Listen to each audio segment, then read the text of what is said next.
Pessoal, fazer esse vídeo para vocês sobre coluna cervical, canal estreito cervical, que é uma doença muito comum.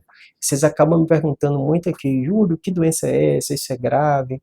Isso pode dar alguma consequência? Como é que isso é tratado? Né? Eu vou explicar um pouquinho para vocês mais sobre essa doença, quais são os sintomas mais comuns, como é feito o diagnóstico e qual o tratamento. Né? Em primeiro lugar, naturalmente a gente está passando por um processo de envelhecimento da população e doenças novas têm surgido com a frequência muito grande. Para vocês terem ideia, aqui no canal, a maioria da população que assiste, né, a estatística do meu canal tem mais de 60 anos. O YouTube dá essa informação, é impressionante, né? Mas é óbvio, né? Você começa a ter o risco maior de doença, você começa a se preocupar sobre isso e ver vídeos sobre o tema, né? Então vamos lá, para você entender. Com esse envelhecimento da população, essas doenças têm sido cada vez mais comuns. E a gente força a nossa coluna a nossa vida inteira, independente do seu trabalho, pode ser até de escritório, você está ali sentado, digitando, olhando para cima, olhando para baixo, para sustentar a cabeça, né, com ali 5, 6 quilos, né, você está o tempo todo forçando essa musculatura e forçando a articulação do pescoço. Então, naturalmente, com o envelhecimento, uma das coisas que o paciente sente é dor na coluna cervical. Geralmente aqui na parte de trás, e alguns pacientes, em especial esses que vão ter o canal estreito cervical, eles queixam, né, muita de dor referida, irradiada. Então a dor começa no pescoço e acaba vindo para o ombro, vindo para essa parte de trás, vindo para a parte das mãos. Por quê?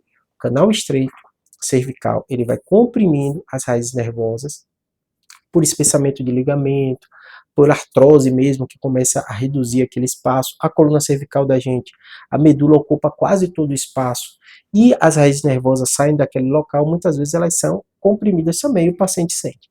Normalmente essas dores, elas são dores cervicais que irradiam para um dos membros, o lado direito e o lado esquerdo. Pode ser bilateral? Pode, mas não é o mais comum. O mais comum é um lado só.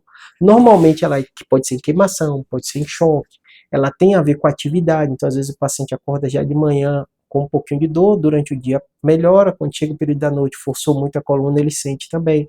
Muitas vezes ela de forma mais intensa, ou uma coluna que ela está mais estreitada, o paciente pode referir fraqueza muscular. E aí vamos para o diagnóstico. Como é que a gente fez isso? Através do ouvindo a história do paciente, vendo se tem essa clínica ou não, fazendo exame físico, ver se tem alteração de sensibilidade, fraqueza nas mãos, né? E os exames, né? Os exames complementares, geralmente a ressonância, é excelente para a gente ver esse estreitamento, ver como está a raiz nervosa, e a eletroneuromiografia, que você coloca umas agulhinhas, que elas dão um choquinho e vê como esse nervo ele está passando por essa coluna estreitada, para ver se tem um canal estreito, e esse canal estreito dando consequência nervosa, e aí que preocupa, que é o medo de todo mundo, de perder uma força num braço, ter uma dificuldade para andar por causa desse estreitamento. Então, ressonância e eletroneuro são excelentes. Tomografia pode ver, Júlio, ajuda, em especial, às vezes paciente de idade mais avançada, você fica com medo de ver, de ter uma fratura, tudo, a tomografia é melhor para essa parte óssea. Mas normalmente a ressonância vai ser o padrão ouro para o canal estreito cervical. E aí vamos para o tratamento. Né? De um modo geral, a gente começa o tratamento clínico, né? Emagrecimento, fortalecimento, com fisioterapia, remédio para, entre aspas, enganar o cérebro, já que aquele canal está estreito, não ficar passando informação da dor e o paciente ter uma limitação, ele conseguir fazer atividades, são remédios que às vezes a gente usa analgésico e remédios também crônicos para tirar essa parte da dor também. Somado a esse fator dessas medicações, a gente muitas vezes vai tratar o paciente com a fisioterapia ontálgica, né? Prática de atividade física, especial hidroginástica, né? Esse paciente da terceira idade, um pilates também, ele ajuda, né? E muitas vezes o paciente continua com esse canal estreito, continua sintomático, está muito incomodado. Se for dor aguda, a gente avalia a questão de bloqueios e risotomia para tirar a dor, ela não resolve, mas ajuda um pouco.